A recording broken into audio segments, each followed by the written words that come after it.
माथे बरस लेते गिर गया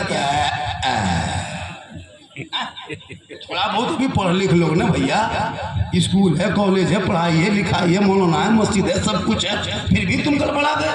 और कहते मौलाना इस्लाम खतरे में। मौलाना हमारे बाल बच्चों को मारा जा रहा है, आखिर क्यों?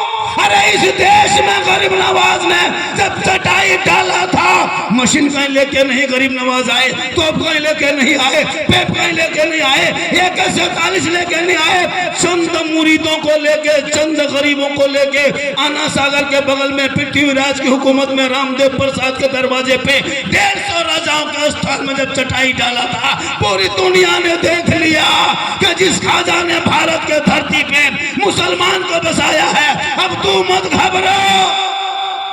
एक ऊंट को मेरे गरीब नवाज ने बैठाया था भारत के धरती पे, पृथ्वीराज की हुकूमत हार गई थी, खाजा के बैठाए एक ऊंट को धरती से ना उठा सके, तो खाजा के बसाए हुए ये भारत के 30 करोड़ मुसलमान कैसे उठेगा?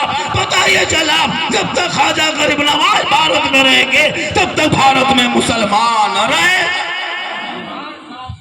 तूने पढ़ना छोड़ दिया, इतिहास पढ़ो ना भैया, तब ना पता चलेगा। ये लोग कहते हैं भारत मेरा है, मुसलमान देशद्रोही है, बांग्लादेशी है, आतंकवादी है, टेररिस्ट है। तुम जब तक बोलना चाहो नेतागिरी करके बोल लो, तुमसे ज्यादा रग रग में देशभक्ति मुसलमानों का है। जो जब देश की आज़ादी के बाद जो प्रथम तिरंगा भारत में जो बनाया था, पहला झंडा भारत का तिरंगा चरखा छाप था, इन नेताओं के, जो अंग्रेजों के तलवार चलाने वाले नेताओं के बाप दादा के घर से वो झंडा नहीं निकला था, मुसलमान के घर से सुरैया बानों ने झंडा को बना के तैयार करके दिखाया था। जय हिंद का नारा लगाने वाला मुसलमान भारत में था, इनकलाब जिंदाबाद करने वाला भारत का मुसलमान था। शेख भिखारी को दरख्तों में लटकाया तब देश को आजादी मिली है। 15 साल तक तो अबुल कलाम ने जेल में चक्की पीसा तब देश को आजादी मिली है। अशफाकुल्लाह को गोलियों से खून ना किया तब देश को आजादी मिली है। मौलाना अबुल कलाम आजाद को कांडोमान निकोबार में काला पानी की सजा मिली है तब देश को आजादी मिली है। 34,000 मौलाना दिल्ली से लाहौर तक अंग्रेजों ने दरख्तों में लटकाया है तब देश को आजादी मिली है। और जितने नारा लगाया इन मुसलमानों ने, सारे जहां से अच्छा हिंदुस्तान हमारा, हम बुलबुले हैं इनके, ये गुलचिता करने वाला भी मुसलमान। तूने पढ़ना छोड़ दिया है। इतिहास पढ़ो, कुरान पढ़ो, ईमान बचेगा, शरीयत पढ़ो, अकीदा बचेगा, संविधान पढ़ो, देश बचेगा। खुदा के वास्ते तालीम पे ध्यान दो। शादी में शॉर्ट करो, शादी करते हो समाज में, बैठो शॉर्टकट करना, शॉर्ट खर्चा करना, पैसे को बचाना। आपके मस्जिद में कॉल पड़ा है ना मोहल्ला हजरत, आपके मस्जिद के सामने कभी कोई संस्था लाके खड़ा हुआ कि हमको चंदा दो बेटी के नाम पे? कोई हरिजन आया, कोई आदिवासी आया, कोई पिछड़ा आया, कोई और दिगर कास्ट वाले आए? नहीं आए। जब भी मैंने मस्जिद के गेट पे देखा तो मुसलमान को देखा, दाढ़ी टोपी वाले, 70 साल उम्र है, हाथ में कागज है। क्या बात है चाचा? बेटी की शादी है, मदद के लिए आया हूँ। अफसोस लगता है कि इस्लाम इतना पीछे अब तक है कि एक बेटी बाप भीख मांगने पे मजबूर। भीख मांगने पे मजबूर कौन किया? कोई नेता ने किया, किसी पार्टी वाले ने नहीं, इसी समाज के चंद मन सरफरों से इंसान ने, जो अपने आप को कुछ सोच करके आगे बढ़ा है, लेकिन समाज को वहां तक पहुंचा दिया है कि भीख मांगने पे मजबूर कर दिया है। अफसोस लगता है खाली हज कर लेना या तो फिर नमाज पढ़ लेना या फिर दाढ़ी रख लेना ये कमाल नहीं है। एक गरीब की बेटी की शादी में मदद कर देना ये भी मुसलमान और ईमान की पहचान। अफसोस लगता है हजरत, खुदा के वास्ते शादी ब्याह को शॉर्ट करना। मेरी माँ बहनें, तुमको पत्थर चप्पी नहीं जाना है, अजमेर नहीं जाना, कलियर नहीं जाना, कचौटा नहीं जाना, देवा नहीं जाना, बरेली नहीं जाना, फुलवारी नहीं जाना, पीलीभीत नहीं जाना, बगदाद नहीं जाना। तू घर में अच्छी लगती हो, घर में रहना। शोहर अजमेर से, पत्थर चप्पी से, रानीगंज से काम करके, बर्दवान से, उल्लूपुर से, चितरामपुर से कहीं से वापस आए थके हारे, तू घर में रहना। शोहर घुस जाए, काम छोड़ना, गिलास में पानी भरना, दोनों हाथ से पकड़ना, अपने शोहर के पास चली जाना और दोनों हाथों से शोहर का मुंह देख के, पानी देख के बगल में बैठना। घर बैठे बैठे तुमको अल्लाह एक जिहाद करने में जितना सवाब मिलता है उतना शोहर के हाथ में एक गिलास पानी देने से मिलता है। 30 दिन पानी दोगे, घर बैठे 30 जिहाद का सवाब मिल जाएगा। श्रृंगार करना बुरा नहीं है। अभी हम बोले थे आप लोगों को कि क्रीम पाउडर लगाती हो, तुम लगाओ ना भैया, काजल लगाओ, पाउडर लगाओ, क्रीम लगाओ, माथा झाड़ो, ये झाड़ना श्रृंगार करना, अच्छा कपड़ा पहनना गुनाह नहीं। लेकिन हाँ मेरी माँ बहन है, अगर तुम आँख में काजल लगाती हो इस नीयत से कि ये मेरे आँख के काजल मेरा शोहर देखेंगे, ये कान के बाली हमारे शोहर देखेंगे, ये माथे के चूल की सजावट मेरे शोहर देखेंगे, ये हाथ की चूड़ी हमारे शोहर देखेंगे, ये बदन का कपड़ा मेरा शोहर देखेगा, तो जो बीवी दुनिया में अपने शोहर के नाम पे श्रृंगार करती है, उस बीवी के नाम अमाल में फरिश्ते 2 रकात नफल नमाज पढ़ने में जितना सवाब मिलता, उतना सवाब उस बीवी के नाम अमाल में लिखा जाएगा।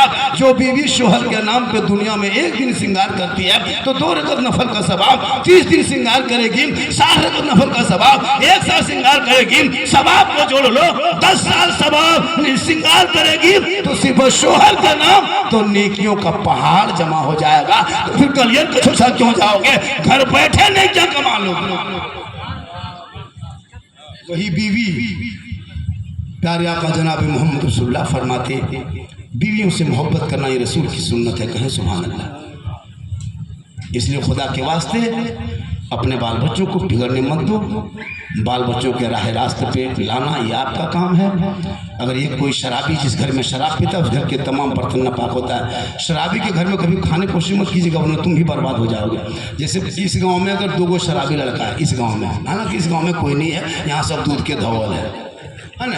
अगर कोई यहाँ से नहीं है, अगर कोई लड़का शराब पीता है उसे घर में आप जाके चाय पी दिए, पानी पी दिए, तो कौन गिलास में दिया पता है? लड़का शराब पिया और उसी में तमाम बर्तन बहू बेटी मिला देती है उसी गिलास को, अब वो तमाम बर्तन नापाक हो जाता है। अब आप मेहमान कुटुंब गए नमाज पढ़ने, जोहर के नमाज पढ़ने के लिए उनके घर में पानी मांग रहे हैं, तो कौन लोटन दे रहा पनिया?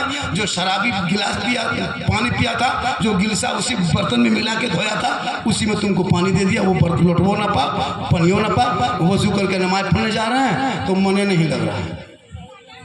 इसलिए खुदा के वास्ते शराबी घर में कोशिश मत करना कभी खाने की, कभी कोशिश मत करना, छोड़ देना, भूखे रह जाना, जाके मूढ़ी घुगनी मोड़ पे खा के घर चला जाना। शराबी घर खाओगे तो तुम भी पकड़े जाओगे। शराबी घर का कपड़ा नापाक, ये उनका बर्तन नापाक होता है। खुदा के वास्ते मेरी माँ बहने, तू कनीज़े फातिमा बन, अपने घर में कुरान की तिलावत शुरू कर दे। डेली मत पढ़ना मेरी माँ बहने, एक दिन सप्ताह में पढ़ना, खाली जुमा के दिन। देख तेरे घर में कितनी बरकत होगी। आज तुम्हारे घर में 5-5 गो मोबाइल चलता है डेली, एक घर से 300 रुपये अंबानी को देते हो, 5 मोबाइल है 1500 अंबानी को महीना। अगर 3 मोबाइल है हाफिज निजाम साहब तो 1000 रुपया महीना। अगर आपके गांव में 100 घर है तो 1 लाख रुपया अंबानी को देते हो महीना कंपनी को, ये है ना, एक महीने में 1 लाख देते हो, 1.5 लाख देते हो, तब आपको कोई तकलीफ नहीं होती है। लेकिन मस्जिद के इमाम को अगर 7000 तनख्वाह 6000 है, अगर कह दिया नहीं इमाम साहब हमको 500 बढ़ा दीजिए, मतलब मौलवी तौलवी ना रखो, नहीं देता मौलवी तौलवी बोल नहीं रखना। अरे वो मुर्गी 5 गो बेटा घर में जवान जवान है, सब हीरो की तरह दिखाता है। अरे वो पोल्ट्री मुर्गी लेके मस्जिद के गेट में टूअर के लेखन खड़ा है, मौलवी साहब है, मौलवी साहब पीछे होकर देवे मुर्गी, वो मुर्गी जब करने से वो भी पोल्ट्री, देसी नहीं पोल्ट्री, जिसको जोर से फूंक दो तो जब जब कर सकती नहीं। अपने रोड में बोलेगा मौलाना इस्लाम खतरे में, बोला इस्लाम खतरे में नहीं, पोल्ट्री खतरा में। अभी तो समझो, निकाह शादी में खर्चा करते हो, पटाखा फोड़ते हैं, हम लोग शादी में नहीं जाते हाजी से, वही सामने पटाखा फोड़ते कसम होता। अब इतनी बड़ी टोपी 1.5 फुट की टोपी और पटाखा फूल टोपी रहे टोपियाँ उड़ जाती, हम लोग नहीं जाते, नहीं मानता, एकदम नहीं मानता। अब 1 झोला पटाखा, 1.5 झोला पटाखा, 8000 10,000 ऊपर में फूटने वाला, फोड़ लो बेटा। अभी ऊपर में सब देख रहा है ना, यहाँ 10 टक्का फोड़ता है, ऊपर में देखता है वहाँ बम फूटेगा, कोई नहीं देखेगा। यहाँ फट से करता है, वहाँ गुम से करेगा, होता है। अगर पटाखा फोड़ना जायज होता ना तो कसम खुदा कि हम लोग कभी रोकते हाफिज है। हर शादी में हम लोग बैठते, पगड़ी लगा के झोला लेके आगे गाड़ी में, और अगरबत्ती जला के पटाखा में रख देते, छूना नहीं, ये पटाखा नहीं, ये सवाब है, और फूंक फूंक के फेंकते, डबल सवाब। 3 मरतबा फूंकते, जोर से फेंकते, 3 डबल सवाब। अगर पटाखा नहीं होता तो 1-2 बम ले फेंक देते, 3 डबल सवाब। अगर उसमें भी मन नहीं भरता तो ठेना माटी लग जाते, समधी घर ही उड़ा देते। तौबा कर, माँ बाप से मोहब्बत कर, औलाद से मोहब्बत कर, बेटा बेटी से कर, सबसे मोहब्बत करो, लेकिन सबसे ज्यादा माँ बाप से मोहब्बत करो, उससे ज्यादा रसूल पाक से मोहब्बत करो। हाजी मकरुद्दीन साहब मक्का जा रहे हैं, अब तो अपने माँ बाप का चेहरा देखना। आका फरमाते हैं जो बेटा माँ बाप का चेहरा एक बार मोहब्बत से देखता है, एक हज का सवाब मिलता है, चेहरा देखता है, मुसीबत टलती है, आंचल उठाती है, दुआ कबूल होते हैं। माँ बाप की रजा में रब की रजा है। माँ बाप को छोड़ करके आजकल के बहू सब क्या जो जानती है रे बाप। जो माँ 9 महीना पेट में, 3 साल हाथ में, 18 साल पास में रखी, वो बहू आकर के अपने शोहर के कान में एक दिन क्या फूंक देती है, जिस माँ के कदम के नीचे जन्नत, बहू एक फूंक में बेटा दूर जन्नत से नहीं साथ रहने देता। अगर 6 महीना लगातार माँ के साथ रह गया तो माया था थोड़ा ना देखो। अब लड़का जाहिल है, माँ यहाँ बेटा बहू वहाँ। अब मौलाना झारखंडी को खोज रहा है, झारखंडी बाबा। मैंने क्या बात है बेटा, थोड़ा हमारा घर चलिएगा मौलाना साहब, मेरा घरवा देखिएगा। बोले हम मिस्त्री नहीं है बेटा, हम तुम्हारा घर देखेंगे। राज मिस्त्री बुला लो, देखवा लो। बोले ना मौलाना साहब हमारे घर हरकत बरकत ना हो। कहते का है बरकत कैसे नहीं होती? बोले बोतल में पानी पड़ देते। बोले नहीं बेटा, हम 2020 के बाद कोई बोतल में आए थे पानी नहीं पड़े हैं, हम डायरेक्ट चापाकले पड़ रहे हैं।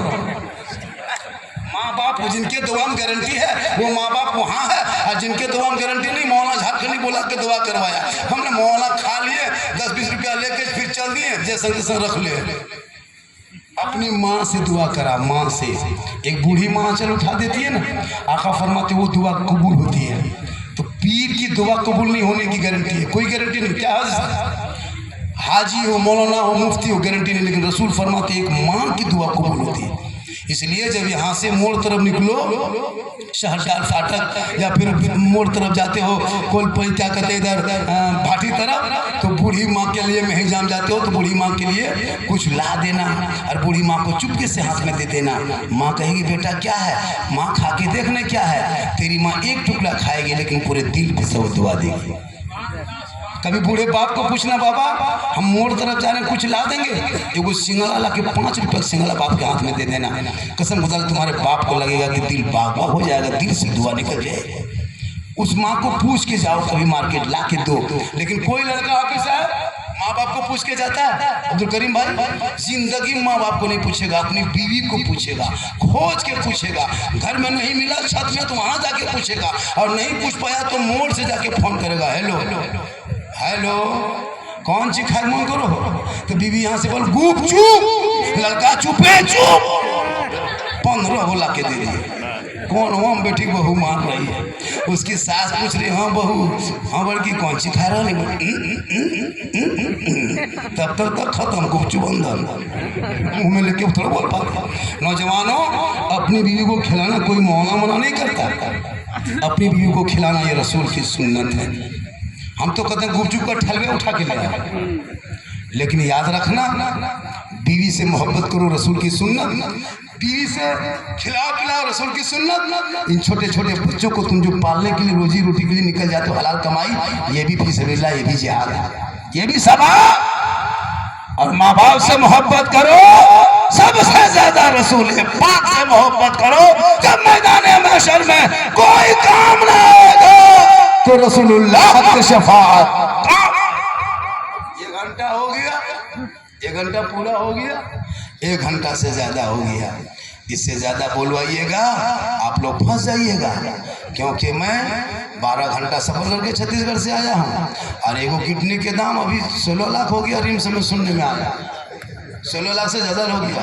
अगर कुछ हो गए, हम बोल के घर से आए हैं कि हम कि कोल पड़ा जा रहा लियो, अगर हम रात में घर ना आए तो ध्यान से 5-6 लोग लेके चल जाए हम आते के हॉस्पिटल में।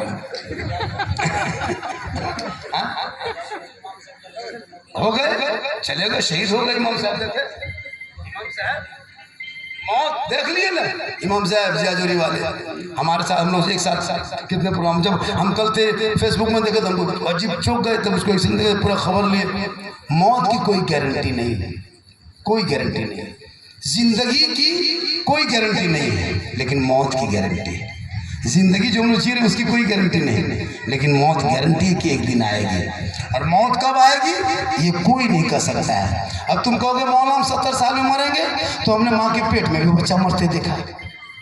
तुम कहोगे मौला हम 60 साल हो गई अभी कैसे मरेंगे, तो हमने देखा 10 साल का बेटा को मरते हुए, 18 साल जवान बेटे के लाश 60 साल बूढ़े बाप के कंधे पे कब्रिस्तान जाते देखा। मौत